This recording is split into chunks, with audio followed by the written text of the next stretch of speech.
The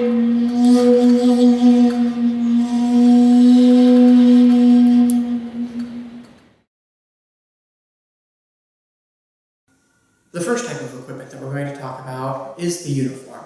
In most Koryu, the uniform consists of three pieces. The first is a keikogi, or training jacket. The jacket folds over top, has a 3/4 length sleeve, and is made of a medium to heavyweight fabric. The weight of the fabric is usually determined by how much grappling and vigorous contact is involved in the style. The next piece of the uniform is the kaku obi. The kaku obi is very similar to a normal obi, but it is a little bit stiffer. They are 5 to 6 inches wide and 2.5 to 3 meters long, depending on your size. The obi is wrapped around the body, a clamshell knot is tied in front, and then the whole kit and caboodle is rotated around to the rear, with the knot either slightly off the side or in the center of the spine. The last piece of the uniform are the hakama. The hakama are pleated riding pants. So they are split in the center, just like normal pants, but they are also opened in a large V on the side. The front of the hakama has 2 long straps that are used to tie the hakama to your body in a knot behind your back. The rear section of the hakama has a primitive back brace that is held tightly to your spine by 2 additional straps. These straps are interwoven with the first and tied in front in a variety of knots. Now, you'll notice that I am not wearing keikogi or hakama or an obi. The reason for this is because I share the sentiment of one of the previous soke's inheritors of the style, which is that while formal dress is very important for imbu, public demonstration, where you'll often wear even more formal clothing than just the keikogi. As a student, and especially in the role of a teacher, the hakama greatly obscure your legs' position and their general motion. This really makes it a little bit more difficult for students to openly see what you're doing, which is sort of a needless complication. So aside from special occasions or public demonstration, I don't wear hakama, keikogi, kaku-obi, any of it. Now, that's not to say that they don't have value even in just day-to-day training. There is a lot to be said for creating ritual, right? A standardized action that puts your mind into the right schema, the right way of thinking so that your body follows it. For instance, you might go to work, a lawyer, right? You go into your lawyer room, you do your lawyer things, you have your lawyer come out, your posture, your attitude. And that's appropriate for your job. But you come into class and it is inappropriate, right? It doesn't put you into the right position, the right frame of mind to approach the study well or efficiently. And putting on the uniform at the beginning, and then the meticulous process of folding everything in the correct fashion at the end can do a lot to kind of set yourself into the mental modality of training. So just because I don't use it is no reason for you not to. It's just realize it's an acceptable option and weigh the pros and the cons, see what works for you. I will say that if you do choose to purchase training uniforms like this, that you should search online for Asian importers. They're very easy to find, and Asian-centric martial arts supply stores. What you want to stay away from are American-based companies, or companies that cater specifically to the American market. So like Century martial arts or Awama, Asian World Martial Arts, I believe. While they do certainly sell these training items, except for perhaps the Coquille, their quality and construction is inappropriate for the work that we do. More appropriate for kind of the modern Western competitive martial arts with glitter and tiny little toothpick bows. Which is not to say that they are any less than us, right? It doesn't matter, right? I'm going to go off a bit on a tangent here, but whether or not you are a big muscly dude stepping into a cage to go beat some guy down, or, you know, a 10-year-old doing gymnastics with music and the aid of a super light glitter stick dancing around the thing in front of a pair of judges, or you know, some guy who dresses up into costume and practices archaic ways of murdering people with a 3-foot razor blade. It's all a hobby, right? And people can take themselves a little too seriously, I think. And we sort of realize that what we do is just for fun, right? But sometimes we get insecure and want to look down on people. Oh, you fight in a cage, you have no honor, blah, blah, blah, blah, blah. Or, oh, you twirl a girly staff, you are not learning anything, you're just dancing or cheerleading, blah, blah, blah, blah, blah. This is just asinine and silly, right? People like what they like. So, what do you have to say about it? Anyway, so those are the primary clothing options that are worn in most Koryu.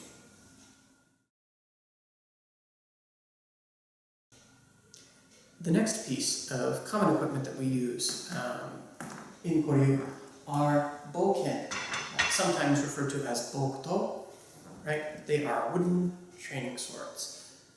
Now, in Hyoho, as in mini Koryu, our bokken have a specialized sort of shape. This shape is distinct by its strong, flat chisel-shaped tip, its relatively narrow construction, and its fairly short tsuka and average to shorter length blade length. Now, in Hyoho, just as in, I assume, other Koryu, our bokken are shaped this way for a reason, right? It's not just like, oh, we've got a new style, we want to make our own special sword so that we can be special too, and people can know, oh, they have some secret, right? They have special swords. For us, it's very practical. First, right, because the majority of our work is one-handed, we don't tend to have extra long tsukas, right? Because we want to sort of encourage students to use the full breadth of the handle. Now, also, the thinner cross-section means that the bokken is overall lighter, right? So if you're doing kata again and again and again with this one-handed motion, especially in the beginning when you're perhaps not used to the weight of a full sword, this will let you practice for a long time without risking sort of fatigue injuries to your wrist. Additionally, its thin profile allows us to begin to study what is called hasuji. Hasuji is the orientation of your edge to the direction you're moving. So if I'm moving down, the edge of my hand is in alignment with that, this would be a good cut. It's not aligned to the direction that I'm moving. This is bad hasuji, and it causes cuts to be very poor. We'll talk about this a little bit later in the cutting video, but one of the ways that you can sort of self-assess your hasuji without doing tamashiri, cutting on targets, is to listen for what is called the tachikaze, the sword wind, right? And that is that whistling sound that the sword creates as it passes through the air. The thinner the sword, the easier it is to hear that. right? So, for example, here's a good one, here's a bad one. Get that? Very flat, not clean, crisp, right? You want that sort of whoop kind of sound. It's important. Additionally,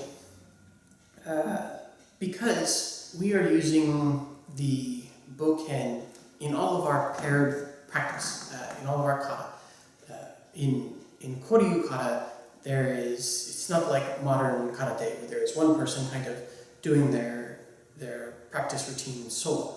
In Koryu kata, there is almost always an aggressor or several aggressors and the primary student, the shinai, the completing sword, the person who wins. With the lighter sword, the kata tends to happen quite quickly in terms of sword motion. In other words, our taitsubaki, the way we move our body will be the same speed as sort of any other school. But as we work with the sword, because it is so light, almost like the thin spray-painted bamboo sword they use in samurai movies, right?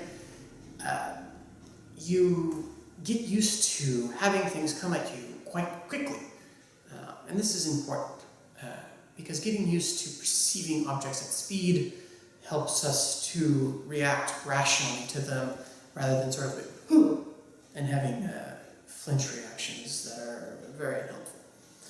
Also, and this last one is just sort of my own opinion, when you're beginning especially, if your sword is heavy and you're not used to the weight of that sword, the weight of the sword tends to become the focus of your motion.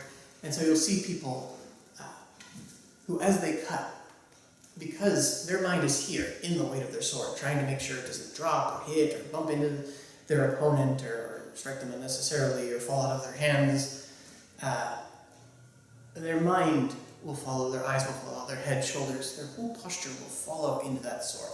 And it's very hard for them to develop good body posture, good taitsubaki, right? With the light sword, you just don't think about it as much. And so as you're working to cut, especially in the beginning, you can study your taitsubaki, which we're going to have an entire video on, probably next. So there are lots of good reasons to use the Hyoho style bokken in Hyoho. Now, personally, I don't tend to use them anymore. One of their major downfalls is, especially with the kind of robustness that we use the swords with, they break very frequently. And that can get expensive, especially when your only choices are really to order them from, say, Kim Taylor up in Ontario at Seidokai Supplies, or from a Japanese importer where you're looking at $70 to $100. And if you're blowing through a bokken every couple of months, that's pretty expensive. So I tend to use a significantly more robust sword, a larger sword. Now, I didn't choose the larger sword because it was larger. I chose it because it fit my body type better. I took a sword that was robust enough that I could easily wield with one hand. Here we can compare the thicknesses. You can see that the bokken that I use is almost twice as thick. So here's a look at the difference in the tips. This tip is very similar to the chisel tip of the Hyoho one, but it has a gentle curvature to it. I find that curvature really quite excellent. Because in Hyoho, at least, we tend to really put a lot of contact on our partners with our swords. Push them around, press them down, really, just give them good shoves, so that we can study how well our body is supporting this tool, right? Now, my tsuka is longer, because I find that to be more comfortable for me. As a general rule, the longer the tsuka, the more subtly you can feel motion, contact, and pressure through the edge. Now, that type of pressure feeling is not so much a huge part of Hyogo. We have a small section on it, but it's something that from my other work I find to be habitual, and so I tend to favor the Longrit ska. For me, the Longrit ska also tends to act as a little bit of a balancing point. So when your ska is shorter, obviously you have less weight, and so your center of balance will be closer towards the tip. The closer to the tip it is, the harder the sword tends to hit, but the harder it tends to feel to wield. The less wieldy it feels, in other words. So for me, I tend to go with a little bit more moderate weight. While this is certainly a long handle, it is not as long as mini styles. Anyway, that's that. Now, with the bokken, they're made of wood, obviously. And in Japan, you typically have two choices for wood. You have what is called akakashi, red oak. This is a Southeast Asian hardwood.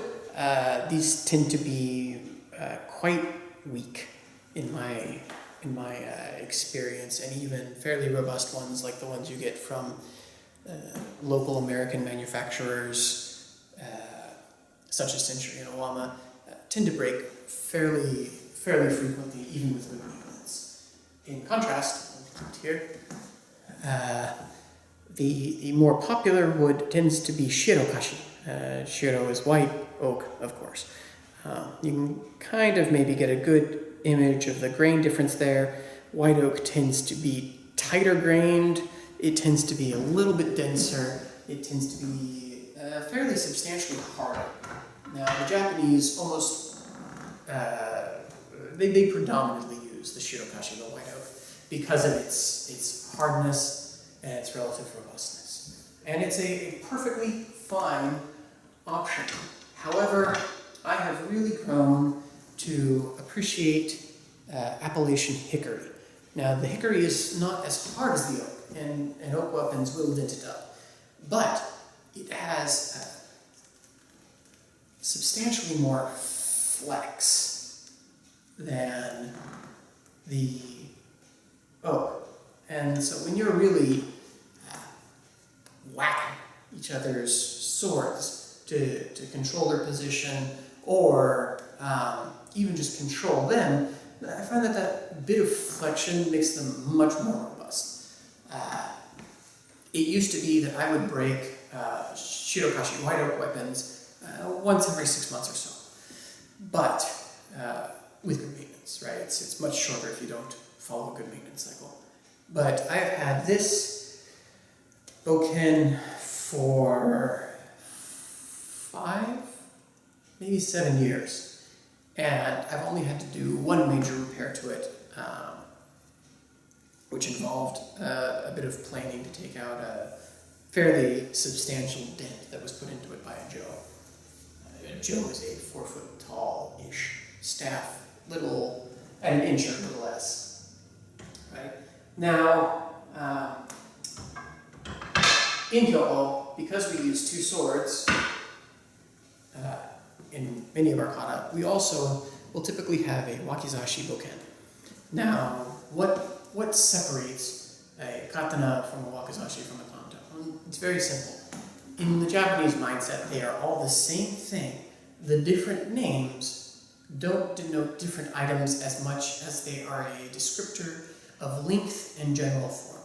So, any sword, and the Japanese consider tanto swords, any sword whose blade length is 1 shaku or less. A shaku is basically a foot, just a little under, but you can use a foot. Everybody pretty much does.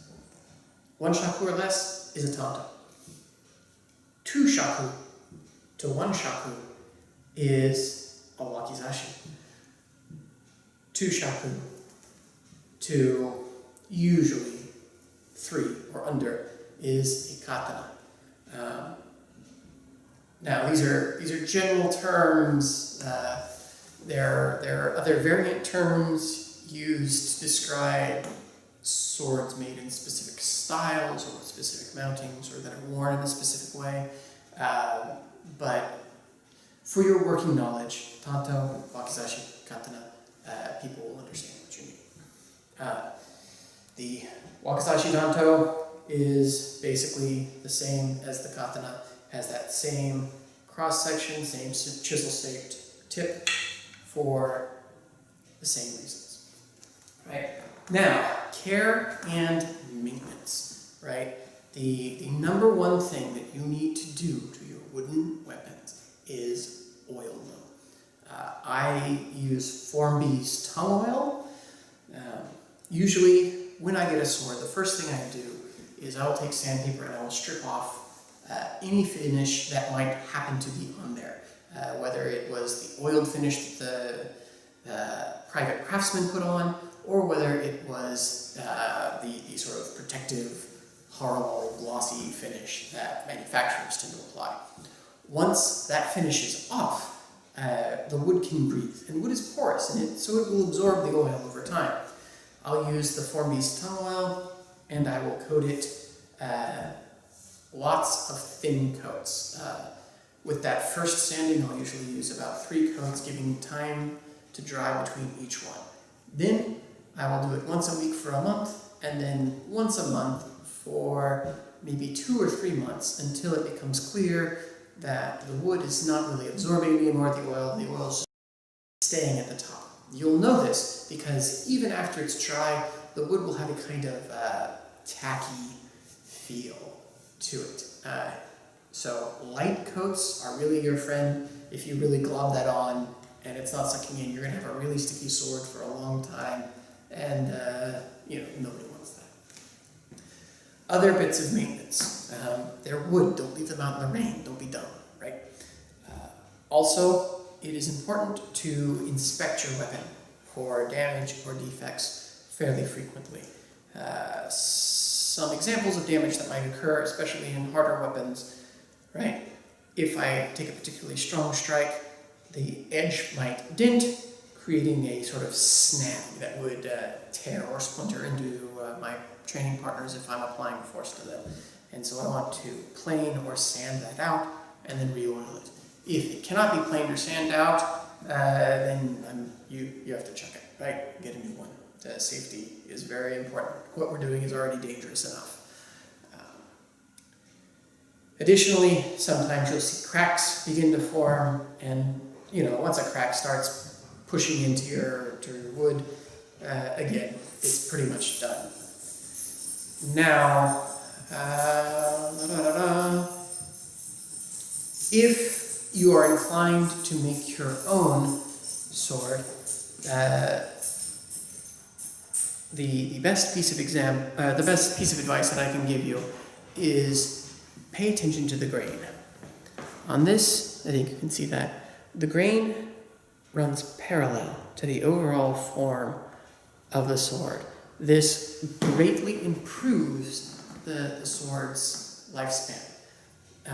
If the grain runs at an angle, or God forbid, perpendicular, it is going to be more inclined to crack on those grain boundaries. And so we really want to avoid that whenever possible. As long as it's running parallel, it's pretty good. Now, let's see if you can see that there. On this one, you can see the core grain tends to run at an angle. While this is fine, the very best option would be to have the core grain align with the edge of the weapon itself. This is a sort of minor detail, and my hickory bokken also comes at an oblique angle, so it's not super important, but if you're looking to have something that you're going to pass down for generations and generations or until it breaks, right, it might be worth it to you to try that. As to where you can buy these, again, we have some good domestic producers here in North America. Sei Do Kai Supplies in Ontario, Canada, run by Tim Kim Taylor, who was also the fellow I learned Kyoho Nitanichi Ryu from his study group at the University of Guelph. He produces good quality weapons at a very fair price. And if you're looking for something bizarre, chances are he can make it or get it to you. I highly recommend him. If you are looking for just the absolute best quality, Kingfisher Bokkens. I really can't say enough about their work. They really are craftsmen. It's really pretty excellent. Or, of course, the same Japanese import houses that you would go to get your uniforms. And that's pretty much it for Bokken.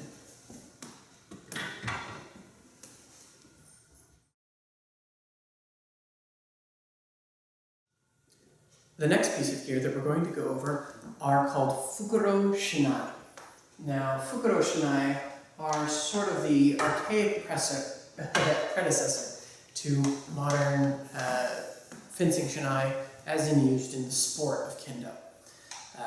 Their construction is quite simple. It is a length of bamboo that has been split into 6 staves most of the way down. The split stops at a node, and then a leather cover is put over top of it. The leather cover is bound by a lace of leather that goes down and wraps around the handle in a simple series of descending overhand knots. Now, the Fukuro shinai are quite flexible, but they are firm enough that you can resist a person's cut, you can drive them off the line, but you can swing it at full speed and not really detrimentally injure a person, right? In Kyoho, we use these for rapid drills, such as in the Sessa kata, which are a series of 5 kata that are basically 2-sword parrying and striking drills. We also use them in sparring, sort of free-form fencing. Whether this is sort of a true anything-goes fencing, or whether it's you feeding rapid, unscripted attacks at your partner for them to solve and work.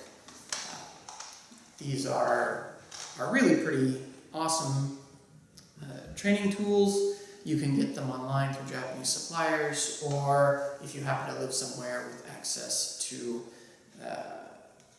a supple hide, such as horse or deer or kangaroo, as well as bamboo, you can make your own.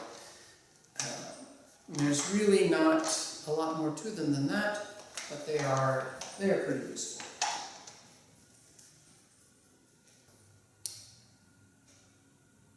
With the Fukuro shinai, maintenance is fairly simple. When you first make the leather sheath for it, they are lacquered, right? Now, I went the cheap and easy route with mine and used clear rattle can lacquer from the local hardware store. Even though this is not true lacquer, it serves the purpose of providing a protective surface for it. However, you can purchase cashew lacquer in clear, or some schools will use red, and that is also fairly protective. But be sure and read the warning labels. Some people have pretty severe allergic reactions when it's wet. As for the interior bamboo, depending on how much you use it, it will start to really degrade over time. So when that happens, undo your knots, take it out, throw it away. Take your new piece, split it, and in the little leather condom it goes. Right? Pretty simple. Pretty easy.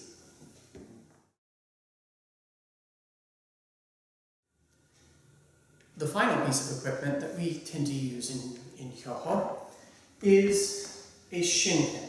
Now, Shinken means true sword or live sword, and it's used to denote an actual sword. We use this entirely for solo practice, both to develop the physical strength to wield the sword easily with one hand, but also to get used to moving our bodies around something that we are very well aware is quite dangerous, right? And it's that sense of danger and respect for the sword that really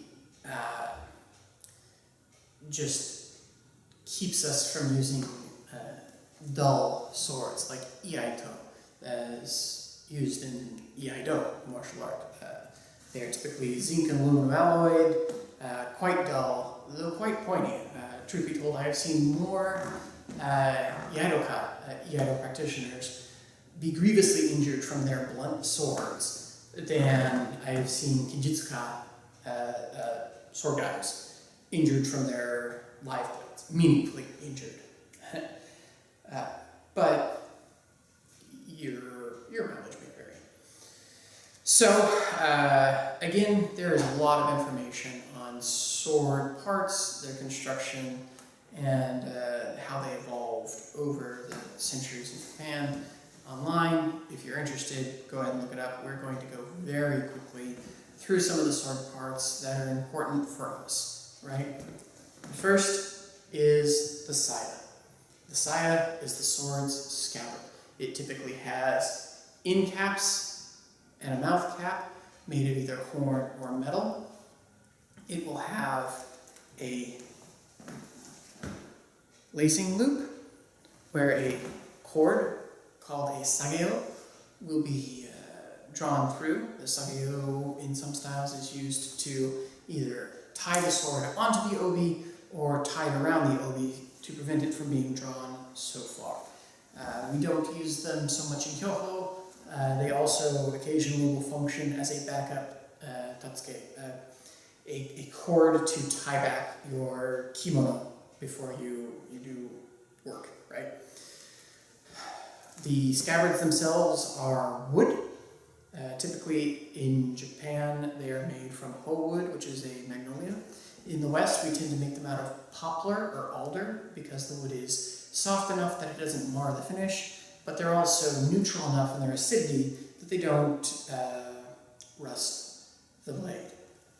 Next is the tsuba, or sword guard. These are plates of iron or copper alloy. Typically, they are designed art pieces in their own right, ranging from quite simple to heavily embellished with inlaid metals. From there, we have the tsuka. The tsuka is the handle, and it's where we hold the sword. On the tsuka, we have two metal or horn end caps. On this one, they are both metal. The fuchi and the kashira. Now, the swords are a thin wooden core of the same wood as the handle. This wooden core is wrapped in stingray skin. That's not actually stingray skin, it is a rayfish skin, which may be left its white opalescent color or lacquered to a different color. This example is black. Over that is laid a tightly bound wrap of cord, either leather or silk. Some manufacturers of lower end swords will use cotton or synthetic, and this is to be avoided, right? The synthetic is very hard on your hands and tends to stretch unduly. The cotton is just awful. It wears and stretches and your wrap comes undone. Good handling is fairly important and fairly inexpensive as a means of upgrading perhaps a mediocre sword if you're looking to get more use out of it. On the hilt, there is the mekugi. The mekugi is this bamboo pin right here. Sometimes they are also made of water buffalo horn, and that serves to hold the entire kit and caboodle together. There are menuki, which are these small hilt ornaments, and that is what they are. They are ornaments. They do not serve a functional purpose anymore on the sword handle. Now, moving on to the blade, we have the habaki. The habaki is the blade collar. Ha is edge, baki is a conjunction of maki, which is to wrap, right? This is probably the most sophisticated technological piece of the sword. It does a whole lot of really cool things, but we're not going to get into it. From there, we have obviously the edge, or ha. We have the tip, which is the kisaki. We have this last third of the blade and tip combined, which is called the monouchi. This is the area that we are primarily cutting with, striking with. This is the business end, right? This is the part that will always be as sharp as we can reasonably make it for the targets that we're cutting. The spine of the blade is called the mune. Let's see if we can get it here so you can see. It is peaked like a roof. Right? The central ridgeline that runs up and down the sword is called the shinogi, right? And the plane along the back half of the blade is called the shinogi-ji. Ji is surface, right? The shinogi-ji becomes important to us because we have several pieces of work that involve gripping the sword along the shinogi-ji tightly and resting our hand on the mune, the spine. Right? Now, the care and maintenance for your swords are a little bit more in-depth. They typically require the use of a toolkit.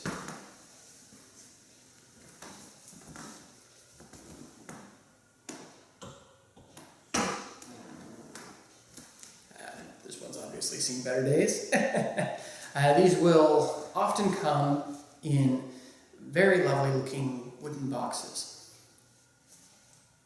They will contain a cloth ball full of uchiko powder. Now, uchiko is traditionally one of the very last polishing stones that has been very finely ground up. Its purpose is to very lightly abrade any surface oxidation off, as well as to act as an absorbing agent for any oil that's left on the blade. So, let's say that we want to clean our sword. What we will do is we'll take the sword and with our uchiko ball, tap, tap, tap, tap, tap, tap, tap, tap. Some people will do it on the spine. I tend to, just because my skin contacts the spine a lot in our gripping postures, and so that's where I tend to see rust spots begin to develop on my blade if I'm not careful. Once the uchiko has been applied, and it's worth noting that a lot of lower end uchiko balls are not actually uchikomori stone that has been ground up, but rather a kind of mix of talcum powder. And so a lot of people, especially in online sword communities, will say, don't even use it. It can abrade and do all sorts of nasty things to your sword. I don't use antiques. I use a sword that I made, or I use modern swords because that's what I do. So for me, it's a non-issue. If you do happen to be, for some unknown reason, swinging around a $200,000 antique sword, then I would do some more research, look into it, or just buy a high-quality cleaning kit. So I take some washi paper and I wipe it off. Now, washi paper is a very fine rice paper, but eventually, whatever you have in your kit, you'll run out of. Now, you can certainly order more from Japan, but again, I'm a little bit cavalier, and so what I use are these blue hardware store shop towels that I have cut into appropriately sized squares. Once I have removed the powder and the old oil, I will apply a thin coat of new oil. To do that, I have a simple little microfiber cloth that generally has oil on it. Give it a wipe. Because my sword has bohi, deep grooves cut into the side to lighten it, I will typically make a second pass along the bohi. And again, because of our work along the back, I'll take a pass along the spine. Now the oil that is used, the choji or clove oil, is not actually oil that is sold from cloves, or some are also camellia. What it is primarily is mineral oil that has a drop or two of these scented essential oils, and their purpose is mostly that, to provide a scent, a fragrance for an otherwise scentless oil, just to add another layer of depth to the experience of wielding the sword, drawing the sword, maintaining the sword. And that is the basic. Every time I use the sword, I will go ahead and do a quick cleaning like that. Some people will do less. They'll just wipe it real quick with an oilcloth. Really, it depends on your environment and your body chemistry. If you're sort of extra oily, extra acidic from your diet or whatever, then you will tend to erode your sword faster, and so you need to take greater care of it. But some people, they just don't have that problem, and they can do very little.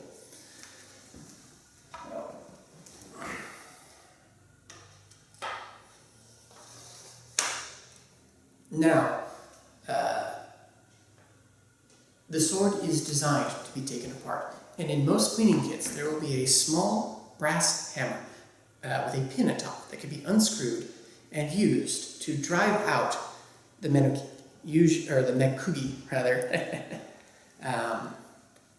The tsuka can be removed. The tsepa, or copper or silver washers, can be removed along with the tsuba. The habaki can be removed, and you can oil the whole thing. If you're doing this, you want to be mindful not to distort or molest any oxidation or rust that is appearing on your nakago, especially if it's an antique. That coloration and formation of those oxides help to sort of validate when and where it was made. And if you start monkeying with it, not only are you just doing work that's not necessary, but you're starting to destroy the value of an antique sword. On a modern sword, it's not such a huge deal. But, it's a good habit to do things the right way. Now, if you are interested in purchasing a Shinken for your practice, this can be done from a huge number of places. I work for Dragonfly Forge, and we are, of course, more than happy to take commissions, and our swords tend to be geared towards fighting men, but they have their beauty to them as well. It has also become easier than ever before to have a sword made in Japan and import it back to the States. There are also a proliferation of Chinese sword makers of varying qualities, whose prices are typically substantially cheaper.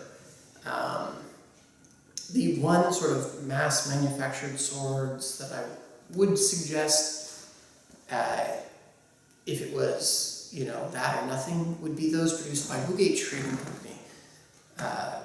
They have contracted through one of the Chinese makers, but have exerted a lot of quality control. So while the swords aren't perfect, and nobody really knowledgeable would confuse them with a Japanese sword.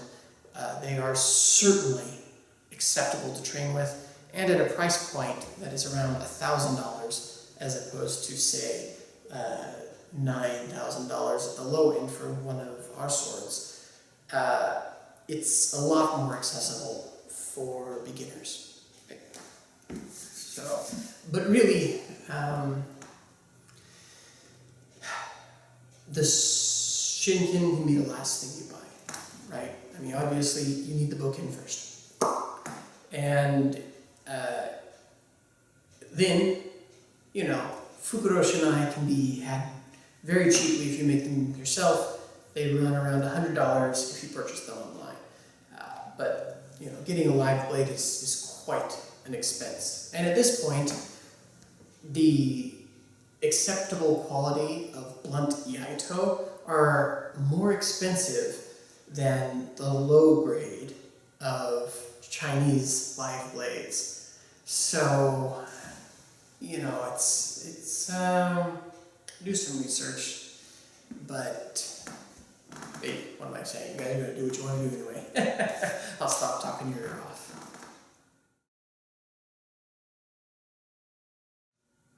One last piece of equipment that we do use in Hyoho that I forgot to mention is the bow. In Hyoho, we have 12 training kata with the long sword, using the sword by itself. We have 7 that employ the short sword only, and we have 5 that use the long sword and short sword in tandem. We have 20 that use the bow, right? Now, this is not the standard Roshakubo 6-foot staff that you might be used to seeing in like Okinawan karate. While it is 6 feet typically, its diameter is closer to an inch, right? Sometimes just a little less.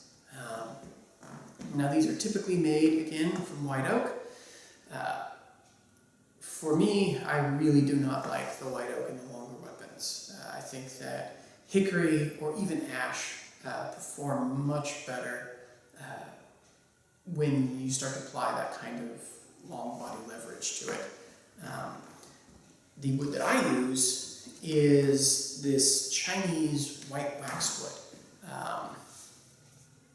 I found it about a decade ago, found out about the wood, and it is quite flexible.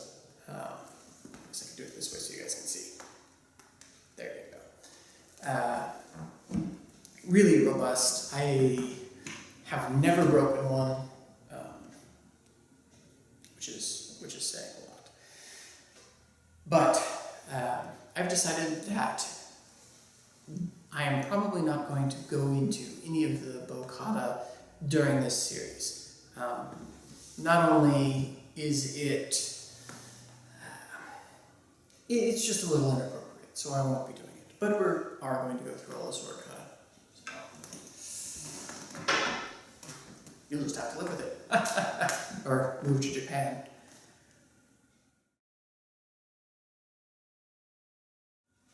So, that is the equipment that we use in Koryu. As kind of a final thought, don't feel like you have to have any of this stuff to train. When I first saw a YouTube video, an online demonstration of the Nito Seiho, the two-sword work being demonstrated when I was a teenager, I was captivated with it. But I didn't have the training equipment, and I was fairly poor growing up. But what I did have were 2 aluminum bars that held up the sides of one of those janky netted hammocks and that I found in the dump. So I took those and I used some electrical tape to demarcate a handle and a spine, and I used those to train until I could afford something better. almost everyone has a broom, right? And a broom can make a suitable long sword stand-in until you can purchase a good bokken. So a lot of people who are in Koryu treat it like this very elevated rich man's game, where you have to have the most expensive things. And if you aren't wearing those, $300 hakama, then everyone looks sort of down their nose at you. And, that's just silly, right? Make do with what you can. Of course, work towards better equipment when the equipment is actually better. For example, $100 hakama are much better than $50 hakama. They're just constructed better. You're going to have less of a hassle, more enjoyment wearing them. A $10 bokken is not going to be shaped well. You are going to have to shape it to really get it to be meaningfully useful at all. Whereas a $60 to $100 bokken is going to be quite nice, right? And the same is true for swords. People are like, oh, that's a $10,000, $20,000 sword. Why is it so much? There's this $200 sword. It's like, yeah, that is absolutely true. And you can pick them up, and you know the difference right away. Even a layperson. What is sometimes hard to see is the longevity you will get out of either tool. And the artistic enjoyment, the appreciation of the tool, not only as a sort of abject piece of art that you can enjoy all the tiny little bits of, but also as a functional piece of art that moves through the air, that allows you to conduct your work in ways that are adroit, right? So do the best you can. The main thing, as always, is to just go pick up a sword and go train.